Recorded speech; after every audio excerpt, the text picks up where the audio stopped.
What's up, everybody? Welcome to Moose Milk Podcast, episode 29. 29! And this week, we will be talking about Black Widow, a spoiler cast, all about the movie Black Widow. So if you have not watched Black Widow, do not watch this episode until you have watched it, because there will be That's the whole episode. Black Widow. Run away if you don't want Black Widow spoilers. Hello, Matthew. Hello, son. How you are you, my son. I am, technically. Don't know how I could be. I mean, you would have had me at like a year old, but it's weird. It's the thought of all of that is weird, but also good. It's mildly arousing as well. How about that? How about that? Are you having a nice ice cold bubbly? Indeed, I am having a nice cold bubbly. I think you said ice cold, but I said nice cold. Oh, the blackberry. Were you drinking Incredible Hulk colors? The lime one's not here. I can't find it. Really? Not at my store, at least. Hi, Layden. I see Layden. Hello. That is my friend. He said Matt's a hunk. Always a hunk. So yes, for everybody who just reach out to Bubly, everybody who watches this, just reach out to them, tag them, and tell them that they should sponsor our show because we drink the bubbles. We are fancy. And tell them that we have at least 20 to 35 different ideas for what we can do for them advertising wise, and we'll do it for them. We will do it for them. True. Whether they like it or not, we're going to do it for them anyway, so you might as well pay us for it. Well, don't say that. I will. Okay. Well, then, yeah. I'm not afraid of Bubly. I'm not either. It's not like they own like It's not like they own some kind of Willy Wonka factory where I'm going to go in there and then like levitate into a fan or anything like that. Like, I'm not afraid of them. Listen, I'm not saying, so Layden says that stuff's gross and it tastes like a nutsack. But that's all I'm going to say. I'm not saying that I like it better than like Coke and like I like a lot of drinks better. It's just like when I'm trying to not drink all the sugary shit, it's like it helps. It's awesome. Like it kicks the like desire to want to like drink something like sugary. So it works. Bubbles in your mouth. It's bubbles in your mouth. That could be their tagline. No, I agree. I mean, I have a mild addiction to Coke Zero. I love Coke Zero. Really? And yeah, and I would rather drink Coke Zero rather than pretty much anything. But I also realize it's extremely unhealthy for me. I drink an energy drink pretty much every night because I work midnights. I love a good Monster drink. As you can see, big fan. Also not great for you. So Bubly, it's kind of I don't like water. I find water very boring unless I'm very, very sweaty. Yeah. It's like my substitute for water.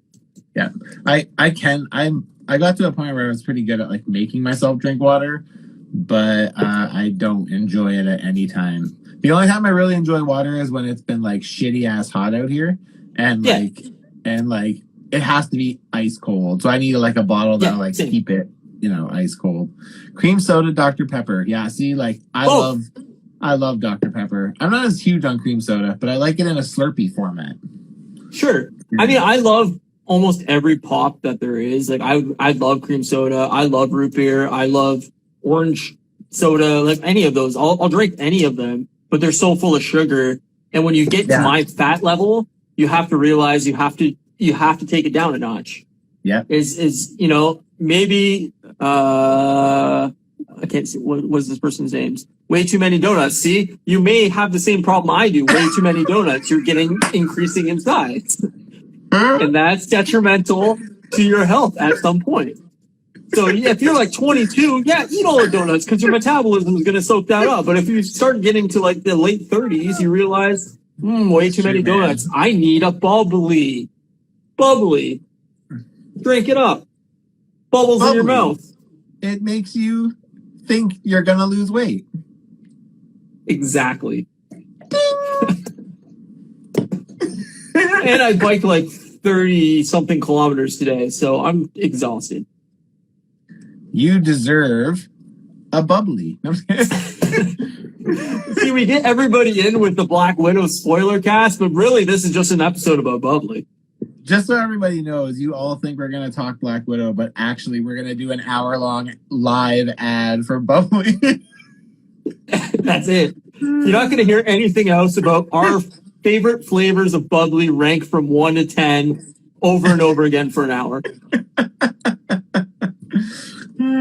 That's so funny. What have you been doing this week? You been watching anything? This week I've had a super busy week at work because this is my first week back from vacation, and I'm super busy. And then I also am finishing up this figure for Jesse Rath, the Brainiac figure. Yep. But I thought I was going to have a bit more time, but I guess I either didn't realize it was coming up as quick as it was, and he was like, if I could get it this weekend, that'd be great. And I'm like, that's going to be hard. But I've been like putting in hours. Like, I was like at 4 up until 4 last night finishing. Jesus. And then I was like waiting for him to reply. I thought I took pictures. I mean, I did take pictures and to send it to him afterward, like at the end of the night, right? Because I told him like earlier, I'm like, I'll send you pictures when I'm done. You can tell me what you think, and then I'll tweak tomorrow, and then I'll clear coat tomorrow. So like he messaged me today at like 3, and he's like, hey man, how did last night go? And I'm like, all I replied was, who the fuck did I send pictures to? That's great. Yeah. I wish it would have been me. So yeah, pretty tired. But I still have a bit of work to do tonight, and then tomorrow I got a photograph, and then Sunday I'll meet up with them and give it to them. So awesome. Yeah, man. I'm excited to see the final pictures. Yeah, it turned out good. I'm sure it's hard to see with the, but there it goes. Focus is there. Yeah. Oh, it looks awesome. Yeah, it turned out pretty good. I'm super happy with it. Yeah, man. So I also want to say, before we get too deep into anything, that next week we will have an announcement, and I want everybody to tune in next week. I'm just going to tease an announcement next week. So yeah, you may figure it out. It's not too easy to figure out, or not too hard to figure out, but yeah, next week we'll have some kind of announcement. Yeah, well, of course you don't. So episode 30, we will have an announcement. If everything goes to plan, it should be ready to go for next week. So I'll just tease that now. Yes. So while I've been working on that Brainiac figure, I've been trying to find something that'll make me laugh, because I just need something that I kind of can half pay attention to. So I have jumped back into Arrested Development for the probably like 40th time. And Ryan's pregnant. Yep. That's the tease. Is Matt and me are having a baby. Baby boy. Baby boy. Oh, it's a hairy dog. No, that's not. That's a good guess, but I'm not pregnant. Increase in my nipple hardness. Also incorrect. So yes, I've been watching Arrested Development all week. I pretty much got through all 3. I started kind of like in the middle of the season 1, and then I got through the first. I've never watched the last season. Yeah, the last one sucks because it was like lots of stand-ins, green screen. Like, it just wasn't really good. Like, because everyone wasn't together. Like, apparently Portia didn't shoot anything with them, apparently, in the last season. That makes it really interesting. They just green screened her in. There's an episode of Smartless with Will Arnett and Jason Bateman and Sean Hayes. And one of the ones a few weeks ago was David Cross came on, the guy who plays Tobias.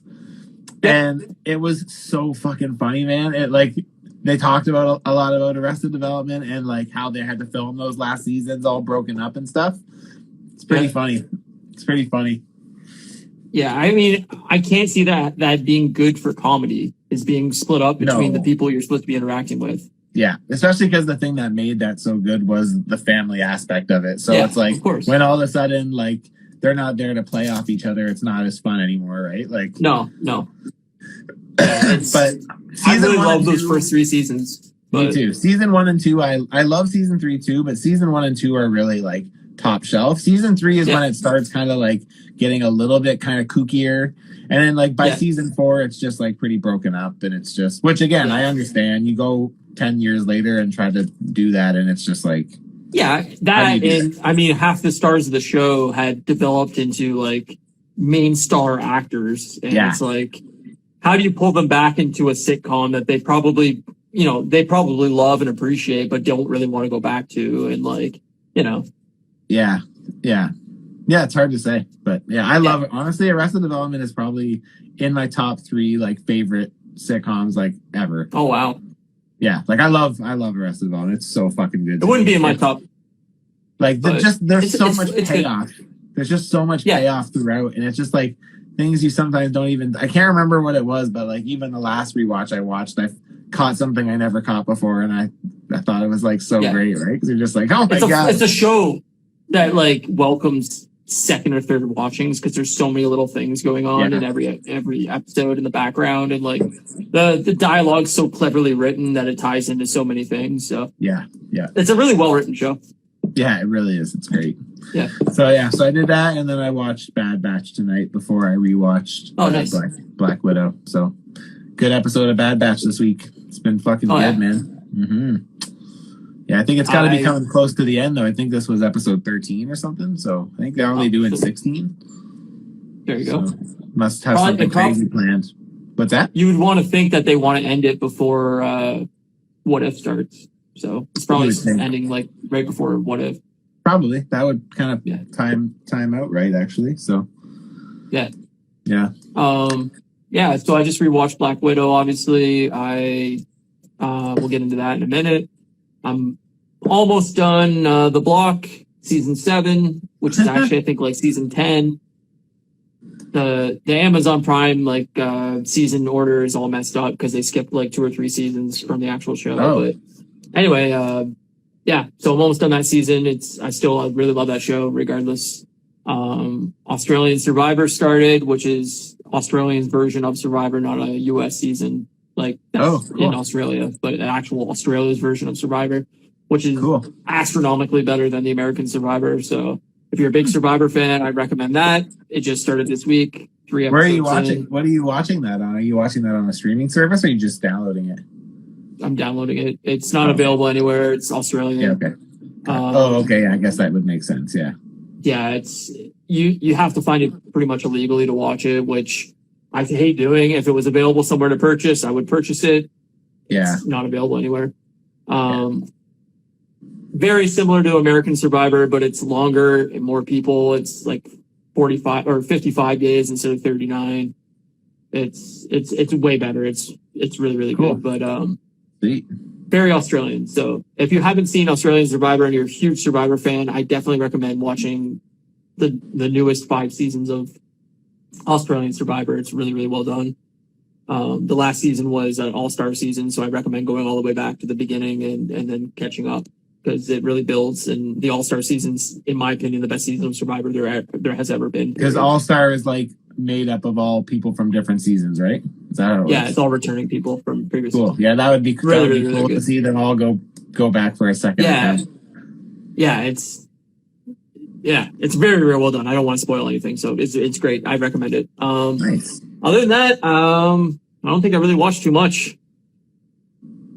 Nice. I can't think of anything. Okay, that's fair. Well, you did watch time. a shitload of The Block, so you know. Yeah, I watched like another 20 episodes of The Block, but it's kind of been like background noise as I've been doing other things. Yeah. And I've just been really tired from work this week, so I've been doing a lot of like sleeping and I just haven't had time. So that's basically it. Yeah. I get you. Yeah. So other than that, just some music. I've been listening to a lot of music, and I've been listening to a lot of Blink since I've been putting together that Mark Hoppus figure. It's really cool. Anybody that hasn't seen it, he's making a figure of Mark Hoppus, and you got the head 3D printed, and it looks absolutely dope. Yeah, I hired somebody to digitally sculpt it and print it because it's just not really my strong point. Like I'm not good at like fair. That, like really good at like likenesses and stuff like that. It's just not really my. So yeah, so I wanted it to actually look like him. So I figured if that was going to be the case, I needed to get somebody else to do it. No, it looks great.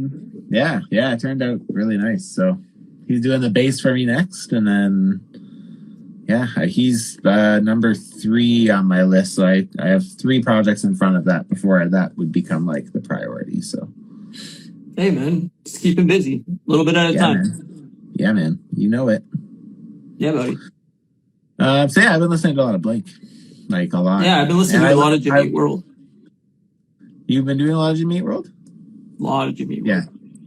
Yeah. And I've not too long ago listened to Bleed American. It was good.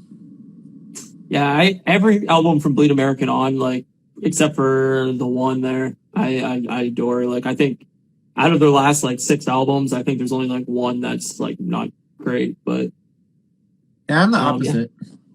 Because that Bleed America kind of is where it peaked for me, and then it all kind of went downhill.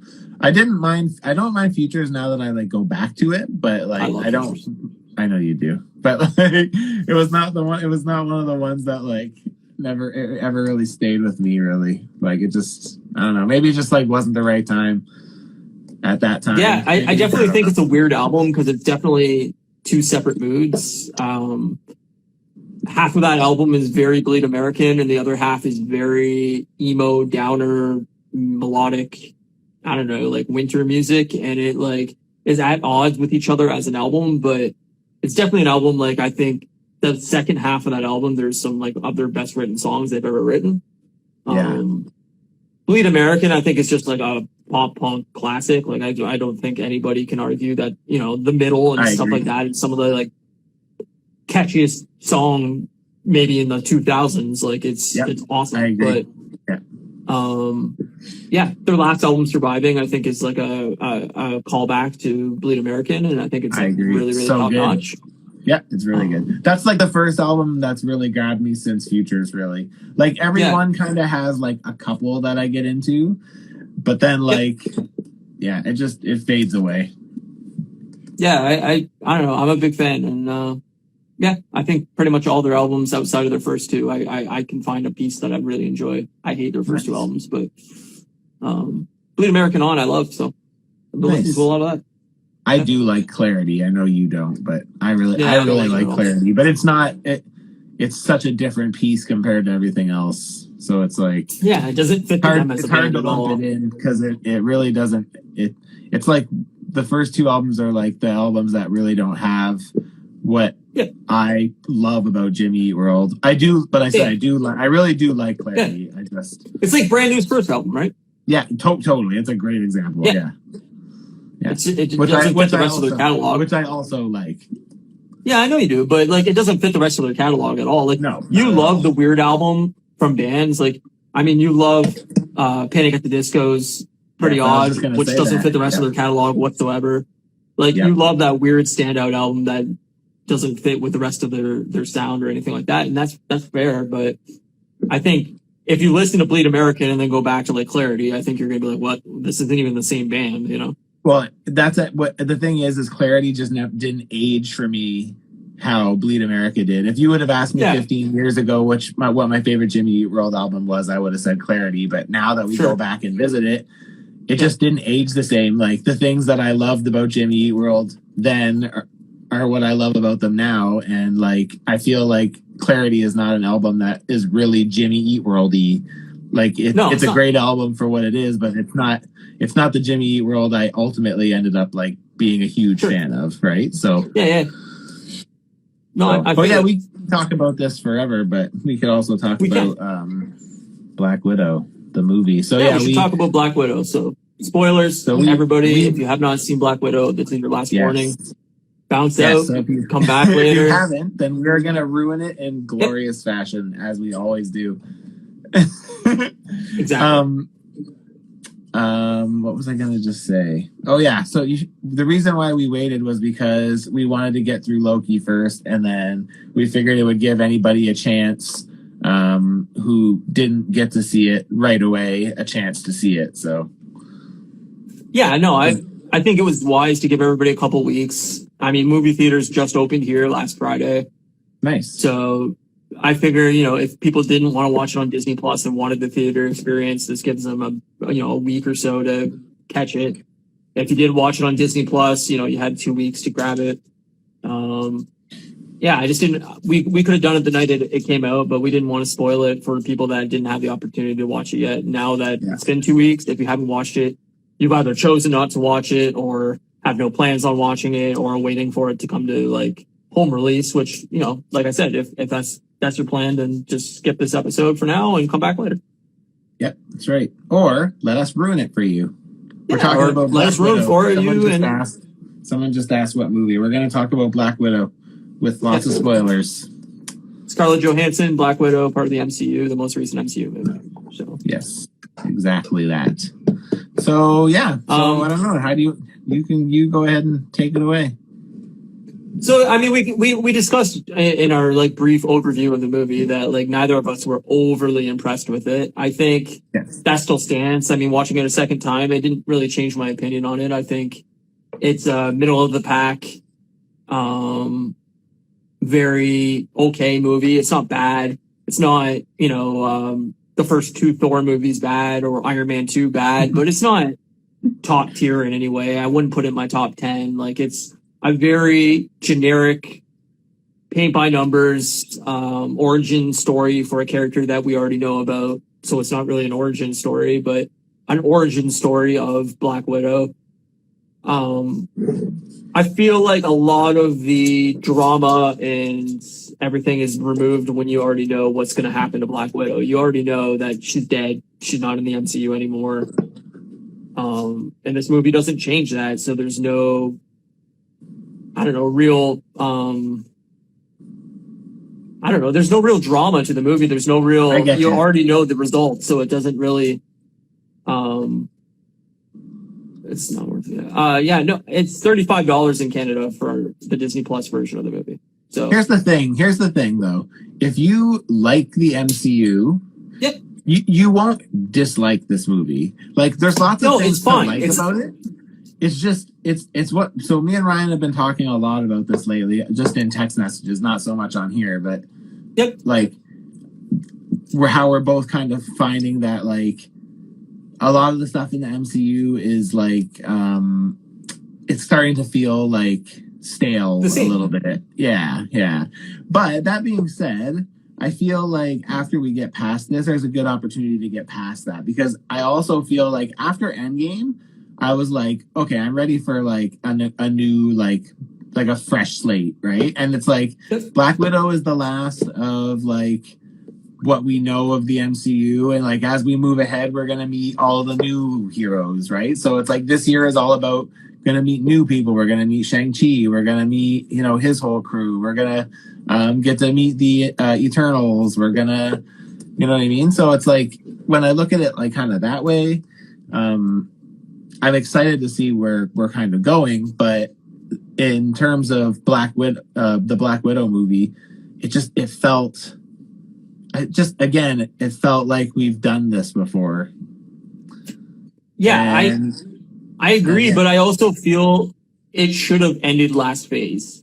Instead of Spider-Man 2 ending the last phase, it should have been this movie, because it would have really ended the whole Infinity War saga with like an origin story that really had no effect on the rest of the movies. And I think this phase would have done way better off with starting with Spider-Man and seeing them kind of picking up the pieces of what happened from Endgame, everybody coming back from the blip, like the entire Vulture storyline. It's basically like, oh, there's alternate universes, and like I'm from an alternate universe where my Earth has been wiped out. And that would have really set up this phase of like, we don't really know what's happening here. Like there could be like time travel now from the blip and so on and so forth. And I think that would have been a way better start to this phase than what Black Widow is, which doesn't really move the needle as far as plot points, as far as where this space is going. It's set between it's a pretty Civil isolated War. story for sure. Yeah, it's very isolated. It's set after Civil War, but before Infinity War. And yeah, it just feels like a very generic origin story where if you've watched Ant-Man, if you watch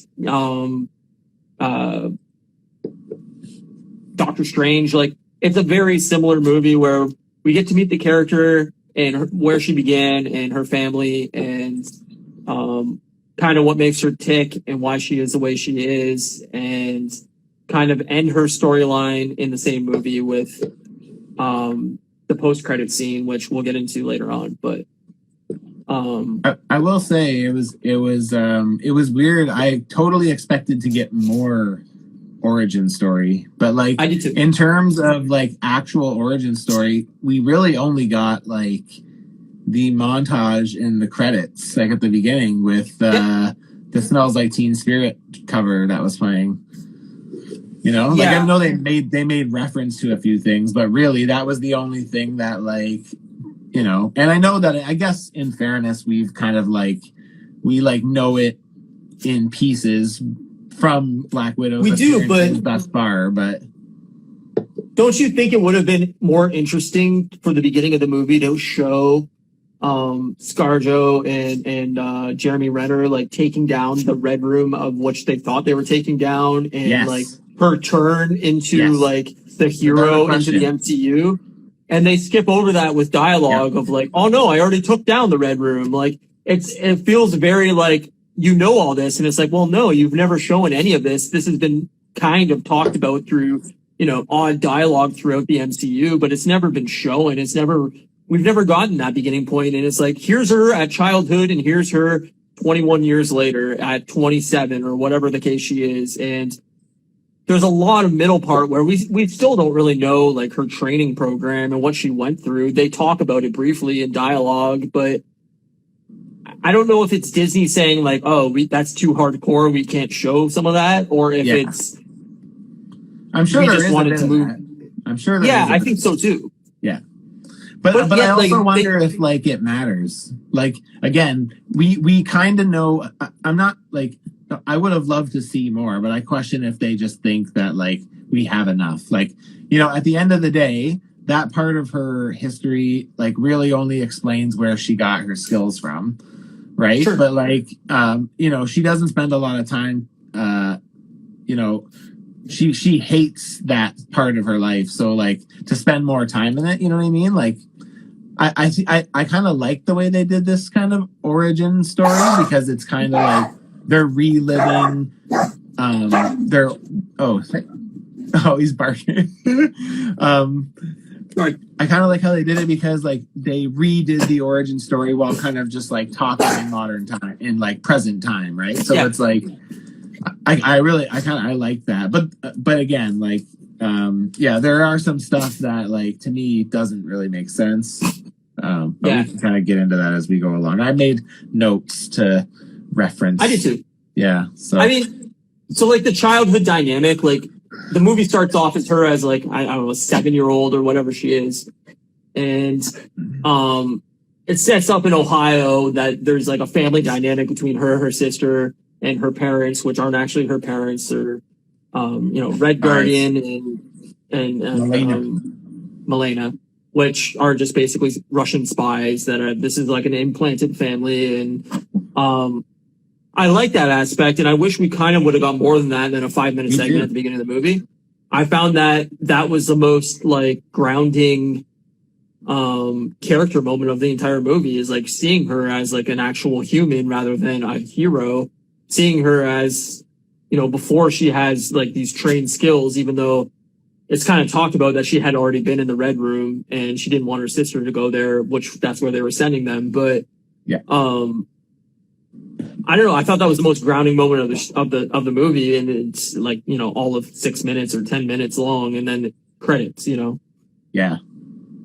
I liked it too. I thought it was good. But fun fact, there's a point in there where Yelena's like young Yelena is holding a little My Little Pony doll, and it is a like modern day My Little Pony. Yeah, it's not like they probably couldn't find an old one.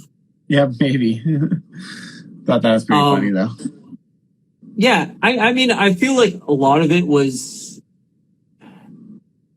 I don't know, like the Nirvana song felt very forced. And I like the soundtrack to the movie. And I think it's like, oh, this has some like great 90s or whatever it's supposed to be, I guess, early 90s tunes. But it was like, man, really, like Nirvana, like it's the most overplayed, like easy early 90s pick for a song ever. Like it just felt, again, a little more generic, like they couldn't dive any deeper.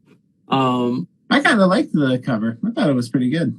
It's fine. It's not that the cover is bad. I just wish it would have been like, it's the same thing as in Captain Marvel, right? Like there's a major Nirvana song in that too, and I'm like, man, there's a lot of early 90s songs you could pick from that's not Nirvana. I love Nirvana. Nirvana's great, but like, I don't know, it just added to like the generic tone to the movie for me. And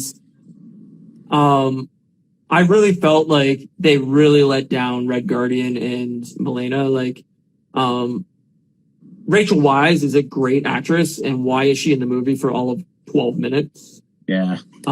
Red Guardian, I love David Harbour. I mean, everybody knows him now from Stranger Things, and he was Hellboy in the newest Hellboy movie, which is really bad. But I think David Harbour's a really fun, good actor, and like, again, he didn't get enough time in this movie. Like, he's in it for 6 minutes at the beginning, and then he has like a major half hour at the end of the movie, and that's like it. And it's like, man, but I guess that's not bad for a supporting character. It is, but like, again, it was like a character where I was like, that's the heart of the movie. We already know Black Widow. I would have loved to see more, but I'm just saying, that, like he did have a few pretty good scuffles, like the escape from jail thing, like even the arm wrestling thing. Like, to me, that was such a great scene. He's telling stories while getting tattooed and putting people down, and then then he like destroys that one dude's hand. I hope that we get more Red Guardian stuff in the future, because apparently we are. Because to me, it was like, that was a character that really stood out for me, that really didn't get enough time to shine. And obviously, like, they're using this movie as a launching point for Yelena as the new Black Widow. But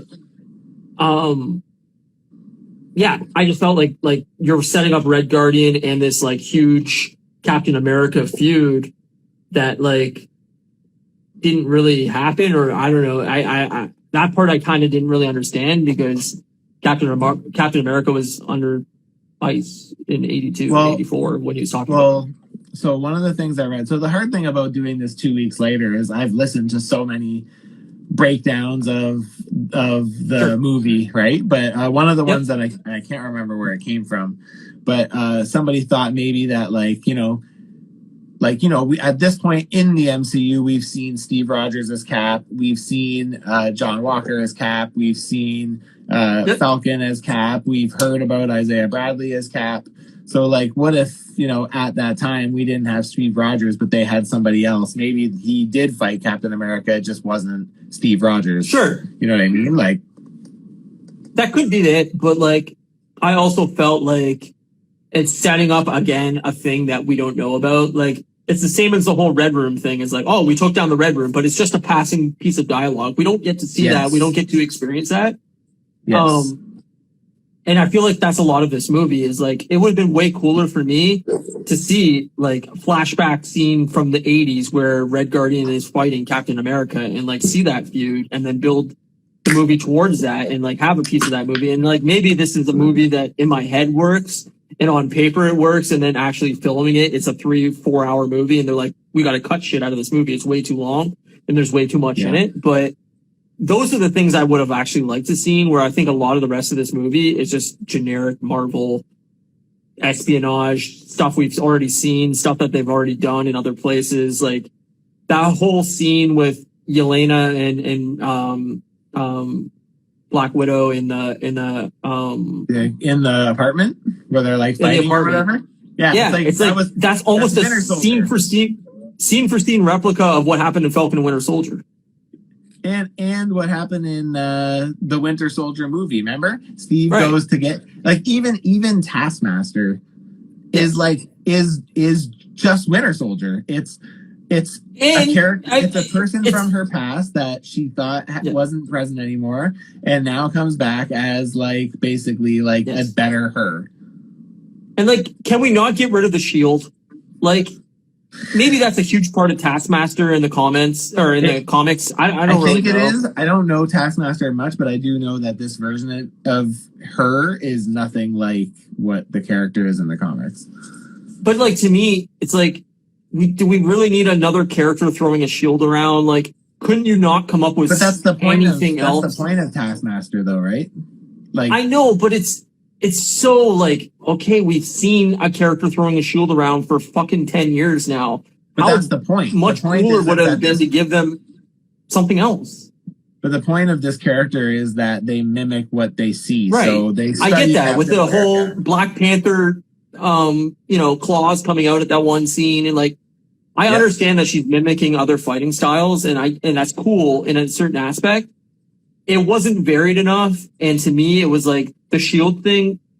It's just too generic. Show like 3 or 4 other fighting styles, and then like show her picking up a shield in the last like major fight, and then boom, then she's using the shield. Then like you're setting up this big reveal of like, oh, she knows Captain America's fighting style too, or like you're fighting Black Widow. It would have been cool for her to pick up a bow and arrow and be like, oh, I'm Hawkeye's one of your friends, and now I'm using your friend's fighting style against you, or something like that. Like, there's just so much more clever, different ways to use that skill set of I'm shadowing all these other fighters, rather than, hey, here's another Captain America throwing a shield. We've gotten this 3 different times, but here's it again. It's like, well, the magic's gone. You've already taken that away. Like, Taskmaster, the entire movie was so generic and just paint by numbers villain. You don't like them. You're not thrilled by them. They're not an exciting villain. It's stoic, non-dialogue heavy. I'm here and I'm going to fight and then I'm going to disappear. There's nothing to it. So Mercury More Customs says they could have just not used Taskmaster for this film at all. Not much from the source material was really used for the movie. And that's what I was just going to say is you kind of just brushed on it there, is like, so her ability is that she can mimic like fighting styles. But the problem is they don't really explain that. They kind of explain it by her helmet kind of like scanning her. And when they like walk in on her, she's standing in front of a giant screen TV watching Hawkeye fight Black Panther. And it's like, so it's like they don't give you any context for the people who have no idea about what this character is. But then they expect the fans to be like, oh, well, it's Taskmaster. But it's like, but this is not Taskmaster in any capacity. Like it's just it's totally. It's such a waste, and it is such a waste. Like, honestly, like I equate Taskmaster to like a putty patroller in Power Rangers. That's literally what she was. And that's exactly what I mean. Waste. It's like, it's just a waste of a character. And I think Marvel's biggest problem, for the most part, outside of movies starting to feel the same, is a lot of the villains are completely throwaway. They're not the comic book version that people love. Yeah. And they're not anything new or exciting. Like, they're in this in-between world where they're not what the comic fans want, and they're not what like non-comic fans want, is like an exciting, cool villain. And outside of Thanos, we really don't have that many like awesome, well done villains in the MCU. Like, they're very generic and they're throwaway, and like, it's like Thanos and Kingpin. Yes. Like, those are really the only two that like that were developed enough that like I sympathized for, or could understand why somebody could sympathize for them. And Purple Man and Jessica Jones. Oh yeah, I guess Purple Man too. Kilgrave, whatever.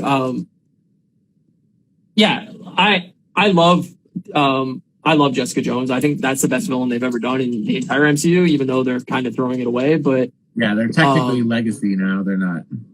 Yeah, but yeah, other than like Thanos, like if you go back and think through almost every Marvel movie, the villain's a one-off. They die by the end of the movie. Yep. They're generic, It's just like, I'm the anti whatever hero is in that movie. Whatever you and are. They're gone. Yes. And yeah, it's true.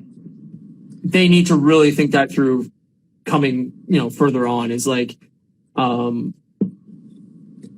they're like I said, they're feeling very generic and they're feeling very samey at this point. And there's probably like 6 movies in the MCU that feel very, very similar. And yeah, I think it shows. Like, I think, this movie did very well the first weekend and it had a huge drop in the box office the second weekend. And maybe that's because it's on Disney Plus. I never followed But that. I also think people seen it and word of mouth kind of changed that. Like, I think, if the biggest fans of the MCU are seeing this movie opening weekend and then telling their friends, it's another MCU movie. It's very generic. If you enjoyed this movie and that movie, you'll really like it. If not, you don't really have to see it. There's nothing in it that's going to really change, your mind or opinion. I think that shows, and that's why the box office fell so hard is people were like, well, you don't need to see this. There's nothing in it that's revolutionary for the MCU. One of the things that I really disliked about this show, about this movie, is it's like all of a sudden she's like has superpowers or super strength. So like I made the note that the thing that turned me off, it was like probably about, I don't know, 35 minutes into the movie when her and Yelena are trying to run away from the apartment they met in and they jump off the roof with that pipe or whatever. Yep. 100%. I was going to bring that up. I actually paused it so I could count as she fell. She fell 6 stories, smashed into 2 vents on the way, lands on her feet, and just gets and moves along like nothing happened. And I'm like, but what the person that she drops, the other widow she's like girl that she fights is like destroyed from that fall. Yeah, she's on the ground like paraplegic now because she hit that fall, but then Black Widow can land on her feet and be fine.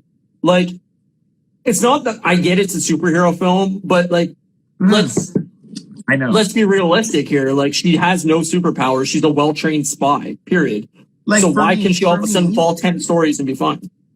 In that circumstance, it probably wouldn't have annoyed me so much if she wouldn't have just landed on her feet and kept moving. If she would have fell and like just played it for a minute, like, oh, okay, I'm fine now. Like, I probably would have been like, that's pretty stupid, but okay, whatever.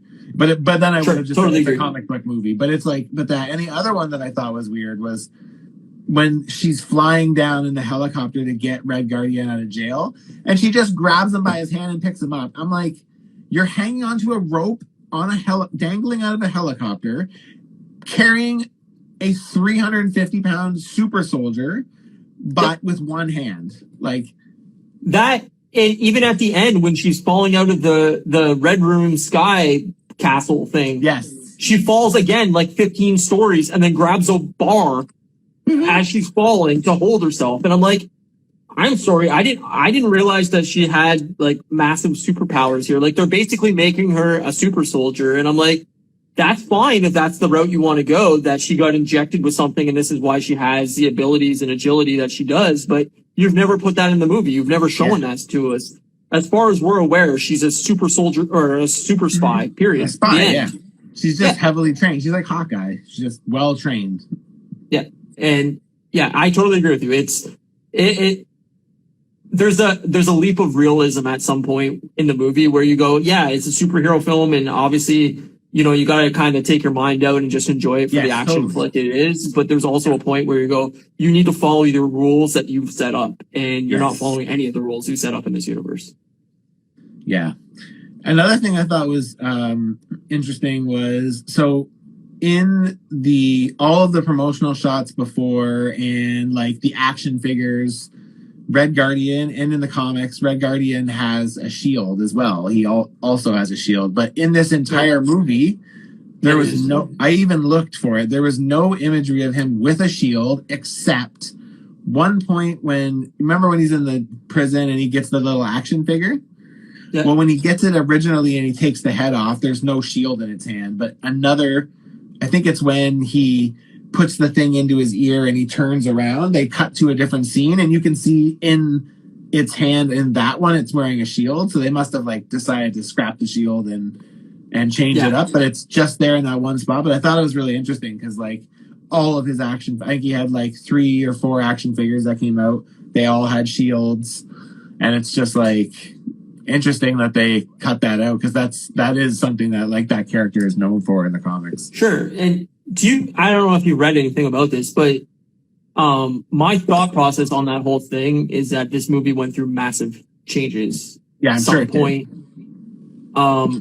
I think the fact that it got delayed as long as it did, I don't know what the original script was, but the fact that it came out after the shows when it was supposed to start the phase, I just feel like there was moments of this movie where they're like, well, that's not going to work anymore because we've done that here, or we need to change this to fit this. And I feel like there was script changes at some point, and there was either things cut out or things added post production that like changed the narrative of this film. Because even like, and I mean, I guess we kind of got to get into this at some point, but like the end credit scene before, I mean, you might as well. So before the post credit scene, like a week before the movie came out, the rumor online was there's 2 post credit scenes. There was one mid credit and one end credit, and the mid credit one was apparently Tony Stark was in it, right? For something, and that was the big rumor, is that Tony Stark was making an appearance in the end credit or in the mid credit scene, and that the early preview of the film they didn't show the mid credit scene to early like critics and stuff like that, that it was cut, and that there was going to be that for the theatrical release. Now, obviously, that did not happen. There's only one credit scene, and it's post Infinity War or Endgame, where Black Widow has died, and it's Yelena visiting her grave. I feel like there was something else in there that they cut. Like, I don't know how that rumor got started. Maybe it's just online bullshit. Like, you know, you see online rumors all the time, but I just feel like that was too big of a rumor for it to just come out of nowhere. Like, clearly there was something else intended there, and they just cut it. I mean, it's totally possible that they did it, and then maybe Robert Downey Jr. decided at last minute, no, I don't want it to go on because I want my last thing to be Endgame or whatever. Maybe, you know, like maybe he filmed it and then like had a change of heart after or something. So Mercury Customs in the comments here is saying the movie went through huge changes. For instance, apparently even Taskmaster was gender bent towards the end, and the stunt double was a man. That doesn't surprise me. A lot of times stunt doubles are men, especially when they're in like closed masked and stuff like that. There's no reason to have a female do the stunts. If I mean, I'm all for female stunt doubles and all that. It's not that, but a lot of times it is men doing it. But it wouldn't surprise me if it went through massive changes. I don't think having Taskmaster as Dreykov's daughter doesn't add anything or anything interesting to the MCU. Like, I don't think, do we really think Taskmaster is going to come back in a future movie as like anything villainous or a hero or like? Is there anything compelling about that character at all? Really? No.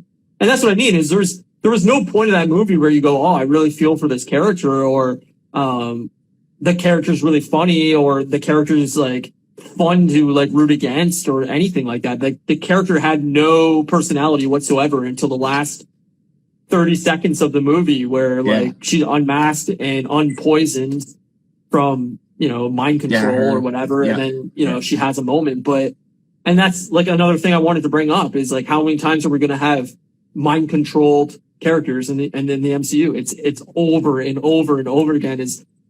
That's the excuse is like, Avengers 1, we get Hawkeye's mind controlled, and then the twins in Age of Ultron, it's like, they're mind controlled. Winter Soldier, he's mind controlled. It's like, how many times are we going to get these mind control like loopholes for villains? Like, at some point, it's like, you got to think of something else here, man. Yeah, I agree. I think this movie is like a Marvel's greatest hits. It's just like it's got everything the things that were cool the first time you saw them. You're like, oh, that's sweet, and now you're like, oh, they're doing this again. All right. Yeah, I don't want to sound like overly negative on the movie. Like, I feel like we're coming off as super negative. Totally. I don't want to say like this movie's bad because it's not bad. It's a fine action flick. It's a solid 6.5 to 7 out of 10 for me. Like it's fine. It's suitable. Yeah. If you enjoy Marvel movies or action hero movies, like you're gonna enjoy this movie and it's fine. It's not like bad, but like it's the just action scenes are great. They're great. Yeah, like that jailbreak. It's well filmed. It's well shot. Great. ScarJo's great in it. She is. Florence Yelena's Pug. Yelena's I don't know how to pronounce her last name. Honest. Yeah. Right. Is it Pug? Her last name? I thought it was Poe, but I also I'm not sure how to pronounce it, but person. Yeah, she's great as Yelena. Like that's the standout for sure of the entire film. And she's awesome. She's funny. She's a character you root for, a character that's very endearing. Yeah, her sarcasm had me cracking up like the whole fucking movie, right? It's just like she always has like a smart ass thing to say, right? And it's just like it's fucking great. She's so funny. Like the whole moment where she's making fun of Black Widow for how she falls and like always flips her hair up when she lands and like it's spot on because she always does that and then she does it like 10 minutes later in the movie and she calls her out on it again and it's like that's the stuff that's endearing and makes you like a character because there is silly moments within the MCU that I like when they poke fun at themselves. Like, yeah, it is a silly hero thing. And, she's just got that sarcasm that makes her very, very endearing as a character. And, like, I can't wait to see what she does next. And, you know, we know she's coming back because the end credit scene is definitely setting her up as the next Black Widow. Yes, for sure. So, yeah, for anybody who doesn't know, we'll spoil it here now for you. So, at the end, that Valentina, whatever, who's played by Julia Louis-Dreyfus or whatever, she is at the grave, at Natasha's grave, with Yelena, and they basically are talking about her next mission, and she gives her like a picture of Hawkeye, and said that he's the one responsible for Natasha's death. So, which is true. Kind of. Not really. Like he tried to kill her to stop her from killing herself. Yes, but I'm saying like he's not necessarily responsible for killing her, but he's responsible for he was there. He let it happen as much as she chose for it to happen. The thing is there's no way to disprove that. Yeah, I guess, but like I hope they don't spend a lot of time on like Yelena trying to attack Hawkeye because like honestly like that would seem like such a huge loop like there's got to be enough evidence to know that wouldn't happen, like you know what I mean, like. But I think that could be the setup for the Hawkeye show, right? Is she's gonna kind of be the side villain of the Hawkeye show. I don't really know like exactly what the storyline of that show is gonna be. Did you hear that Kingpin apparently is rumored to be in the Hawkeye now? Well, that makes sense because Kingpin's rumored for the Spider-Man movie too. Oh, really? I didn't know that. The rumor is that like basically anybody from Daredevil is going to show up in Spider-Man at some point. Like, good. Matt Murdock is supposed to be a lawyer for Peter Parker, who's like fighting the Daily Bugle to get like whatever his name back or whatever, that he's not Spider-Man and that's the lawyer he chooses or whatever. And that I would assume at some point in the movie they team up as Daredevil and Spider-Man for a moment. I mean, I think at this point Disney would be dumb not to have Matt Murdock in the MCU, even if they're not going to do a season or a show or have him have a standalone movie. Like to me, it would make way more sense for him to have a TV show. But that character's too good and too cool, and the show was too well done to like just throw away that version of Matt Murdock. Like perfect. Yeah.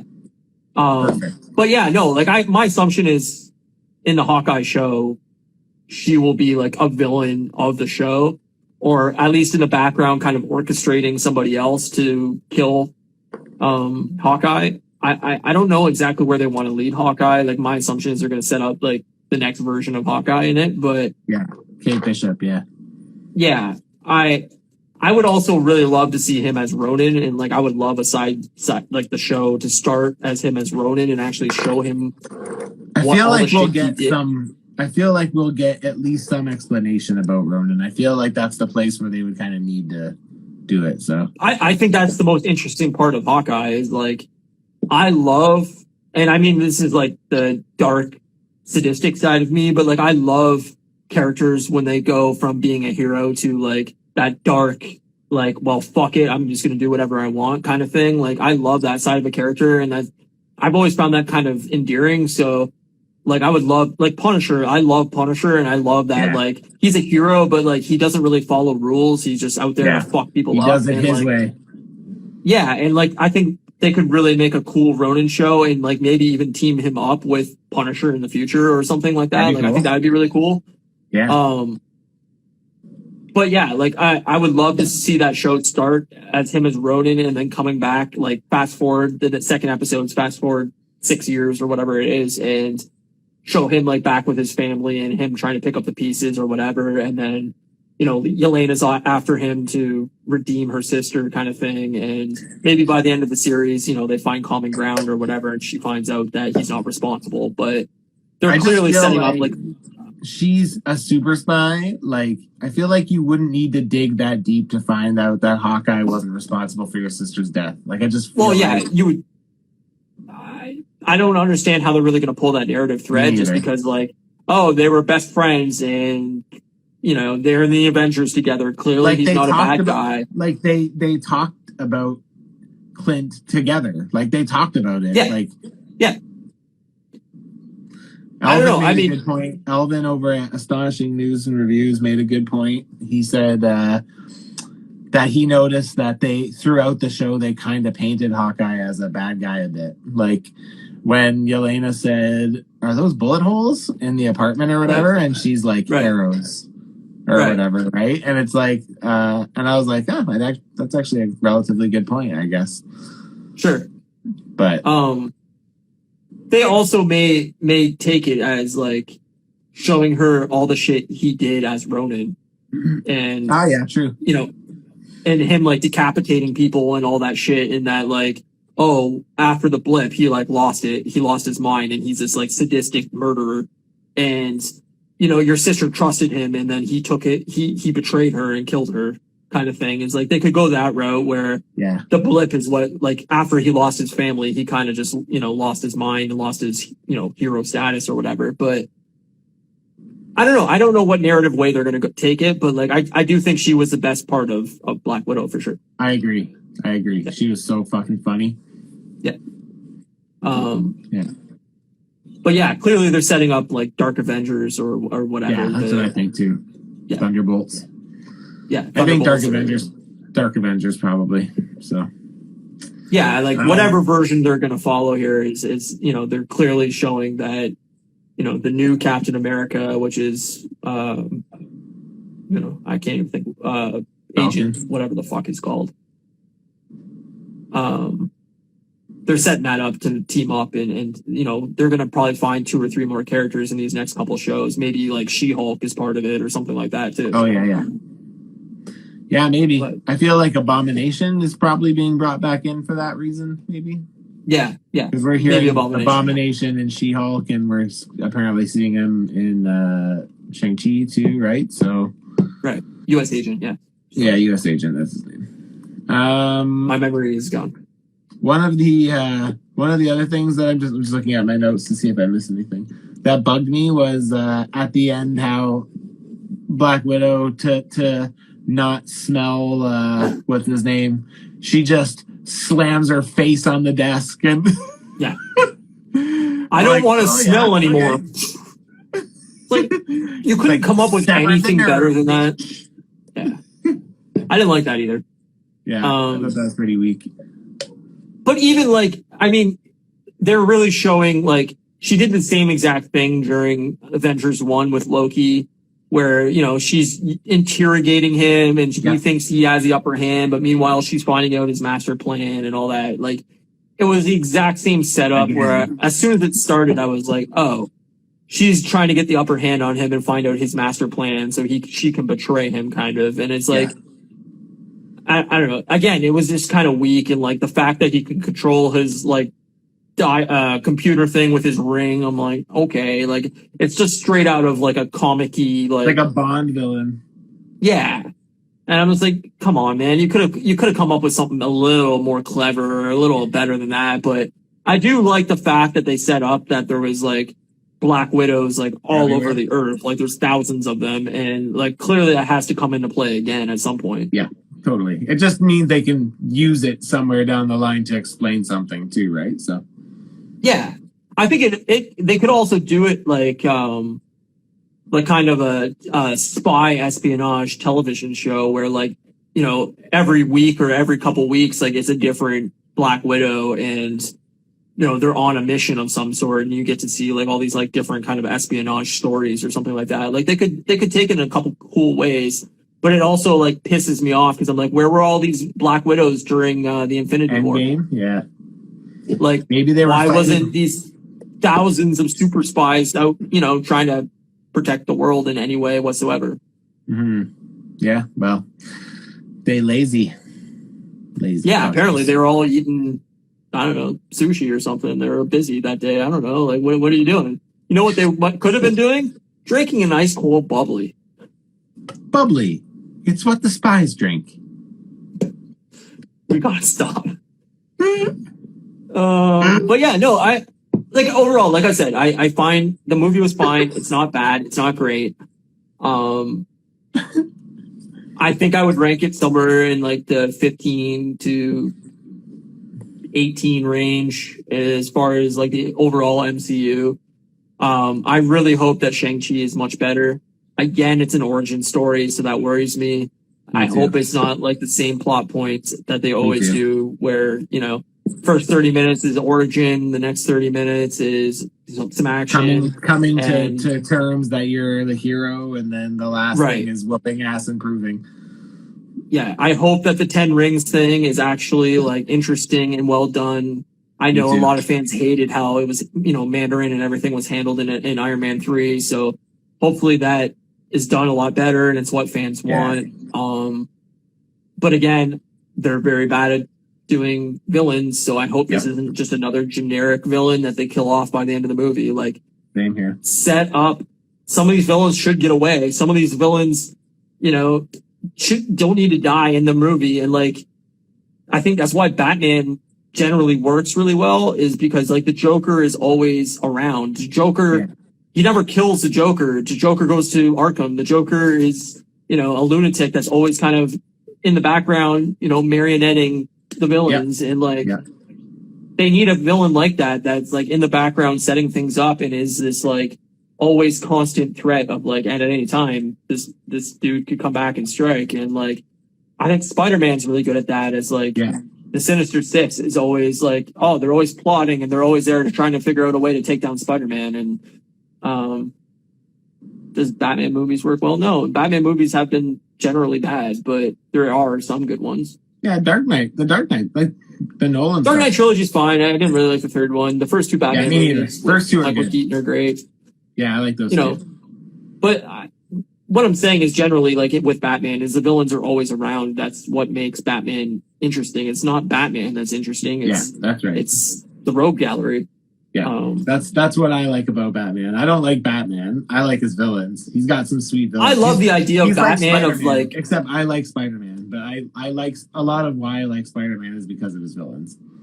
Sure, I love the idea of Batman because I think it's cool that a rich dude who has no powers just becomes a hero because he wants to become a hero. And like, that's the thing that always is grounding to me, is like, it's just a rich dude. Like, it's not some like scientific, you know, malfunction, and it's not, you know, superpowers. It's not space. It's nothing weird. It's just a dude who has the money and gadgets to make something cool. And like, that's what is like grounding and human like to, you know, Batman, where Superman, there's nothing relatable to Superman. He's an all powerful alien. Like, that's why Superman to me is like a boring fucking character. Yeah, but not a Superman. Yeah, I don't know. I just think like they need to keep some of these villains alive and have them in multiple movies and always in the background plotting. And, you know, it might not need to be like every couple movies, but like what happens at the Ten Rings is always just in the background plotting, and they carry on for the next two phases of the movie or something. It's like that'd be cool. Well, what I think is going to happen with Valentina is I feel like she's going to assemble all these people who have questionable histories, and basically like use them to do her bidding. Where they feel like they're doing good, she's actually playing it as a villain, like a villainous role. That's what I ultimately see. It's like see there's some kind of Suicide Squad. Yes. Yeah. No, I agree with you. I think it's the Suicide Squad version of in Marvel. Like I do. I think it's the villainous characters that are trying to find some kind of redemption arc to get out of prison or whatever. But like I say, I think they're doing the last mission, but the government doesn't really give a fuck about them. I feel like the difference with this one is that the heroes are actually in their mind heroes, like, but they're being played from a kind of a headmaster to do the wrong things. But like, she's really the villain and they're kind of like the face, but like she kind of uses them to kind of do her bidding, right? So that's where I feel like it's different. I mean, again, I don't really know that much about Suicide Squad, but I was always like under the impression that it's like they cooperate and get like jail time taken off and shit, right? That's kind of the idea. Yeah. They're expendable villains that are trying to be used as heroes, but they're expendable. Whereas these people are not. They think they're actually like, the new Avengers, but actually there's like worse things happening, right? Are you going to see the new Suicide Squad? I guess we'll see. I don't know. I do like James Gunn, so yeah, that's why I want to see it. But like, he had a interview or something like today or yesterday where he basically was like, "Oh, superhero movies are super boring to me now, and I don't want to do them anymore." And I was like, "Well, that's great for Guardians 3. Thank you." Like, way to pimp that movie, buddy. Like, he'll probably do okay with Guardians 3 because he'll probably kind of like he's already said that that's the last one he's going to do. So he's out after that. Yeah. That's fine though. He's put in his time. At the end of the day, it's like what they talked about with these new contracts, right? And it's like, I think I can't remember, but I'm pretty sure we spoke about it a little bit, right? And like my view on it is like, I know it sucks because it's nice to have the longevity, but it also sucks when you have people who are basically there to fill out a contract application. And it's like, it's fun to have people who like actually want to be part of that universe, right? And it's like, it's okay that people do it and think that they're going to want to do it. And then they're like, okay, I don't really want to do this anymore. Like, there's nothing wrong with that, but it's just nice to me. I think it's a good thing to like not make people do something that they don't want to do. And I know that they've notoriously allowed that, right? That's even with like Jane Foster and why because Natalie Portman didn't want to do I look at it as this, right?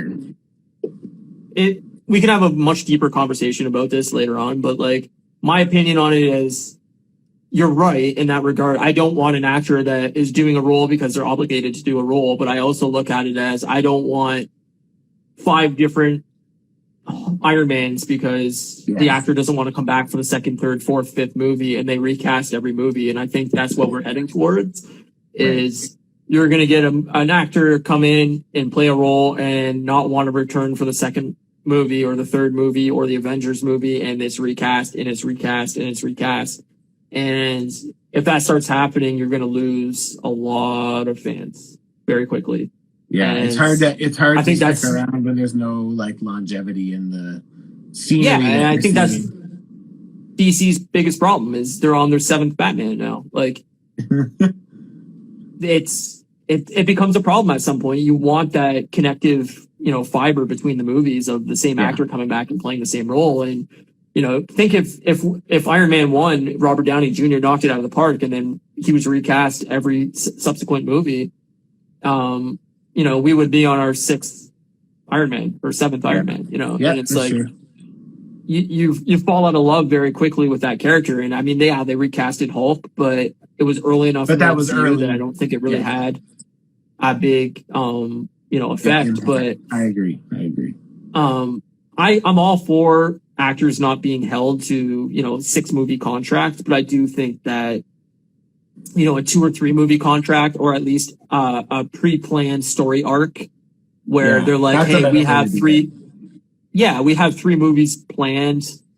This is what we kind of want to achieve in those 3 movies. Basically, not like, plot point by plot point, but, very generic, like overview of like, this is the plot that we want to have in a 3-film arc.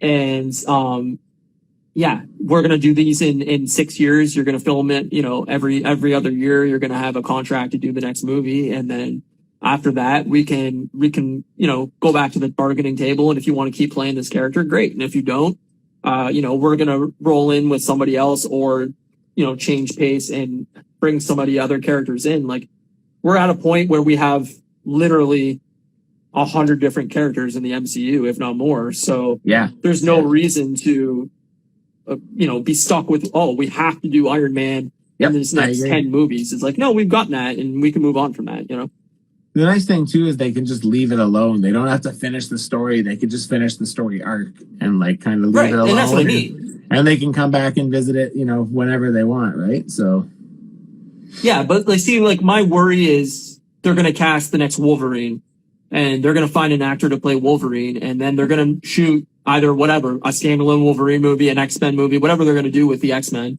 And then, 5 years down the line, we're gonna have a new Wolverine again because that actor has dropped out, or a new Xavier. And like, to me, if you're setting up a franchise as iconic as the X-Men, you really need to have these actors tied into these roles and make sure that they're committed. Maybe they'll do that with like certain people. Maybe they'll do that with like key people, right? Yeah, I don't know. I mean, I don't think Kevin Feige is going to want to keep doing this job, forever either. Is like, he's 13 years into being the head of like, the MCU or whatever. And like, at some point he's going to want to change roles too, probably. And we're going to get somebody else taking over that. And that's when things start, falling apart or get better. But generally when you start having too many hands in the soup bowl, the soup tastes like shit. Yeah, it's true. I agree. So yeah, it's better when it's under the curated control of one person or like one group of people. Sure. I agree. So yeah, I don't know. I hope that they keep going with this. And like I said, Black Widow's fine. It's not great. It's not bad. Yeah, that's right. If you enjoy the MCU, you'll enjoy the movie. Yep. Yeah, it's middle of the pack for me as well. It's got some stuff I like. It's got some stuff I don't like. We got some fun new characters in Red Guardian and Yelena. Yep. Got some good action scenes. Yep. Give me more Red Guardian. Apparently, we're getting more Red Guardian. That's what Kevin Feige said, that we haven't seen the last of him. So good. Whatever. Give me a cool Red Guardian movie, and obviously Yelena's gonna come back. So yeah, that's where I hope the MCU heads after this. Like, I think ScarJo's probably fully done now. So yeah, that's fine. I think so too. Yeah, and that's fine. It's time. It's time. She's done what? 15 movies. Yeah, a lot. Has to have done a lot. Yeah, 4 Avengers, Civil War, all the Iron Man movies except the first one. Yeah, so like at least 7 or 8 movies now, or probably closer to 10. She's probably pretty much. She's pretty close to where Fury is. Yeah, so that's fine. She can be done. Yeah, we'll allow it. I don't. We'll allow it. What's that? I said we'll allow it. Yeah, we'll allow it. We'll be okay with that. But yeah, that's it. That's the end of this episode. I'm good. So sure, I agree. Yeah. So next week we're gonna do MODOK. Hopefully. This is what I kind of thought. So like, it depends on how crazy my week is. But like, I haven't started it, so I haven't either. So like, if we can, do we know how many episodes it is? I think it's 10. Yeah, 30 minutes. I think they're like 22 minutes or something like that. Okay. If I don't know. I haven't started it. I haven't. We can do our open MCU talk next week. It would kind of tie into this, and then I could kind of watch MODOK over the next couple weeks. We could do that. That's fine. Okay, we'll see how it goes. We'll play it by the end of the week. We'll see where we're at. Yeah, we'll see where we're at. Okay. All right, sweet, man. So yeah, that's the end of this episode. Like I said earlier in the episode, if you're just joining us, next week we'll have a big announcement. So tune in. It'll be wild and exciting. We're gonna finally announce our sponsorship from Bubly. I don't know if people like this or hate this, but I love it. So drink Bubly. We've come up with like 15 different slogans for them. It's wonderful. They're all just rip-offs of something else. Yeah. But yeah, so next week will be either MODOK or a general MCU talk, and then we'll do MODOK the following week, and then we're going to get into What If. What If. So that's the plan.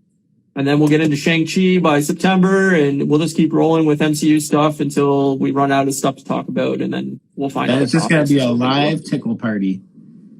Live tickle party. Matt will be coming home at some point in this year, and we and him will just go on camera. Probably next year. Early next year. Well, next year, tickle party. January 2nd.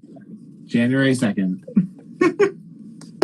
Stay tuned for that. Tickle party. Your house. Your house. Yeah, that's it. I'm sorry, I'm out of shit. I'm out of shit too. Right. So thanks everybody for watching. We hope you're all well. Thanks for throwing comments in and everything like that. You make this show way more exciting when you're here commenting. Yeah, good chats, everybody. Thanks for everybody. Yeah. Mercury More Customs back for another week, so that was nice. Yeah, absolutely. Open MCU talk would be nice, so that's good. And we'll see you next Friday. We sure will. Bye, buddy. Bubly, the best way to close a show. The only way to close a show.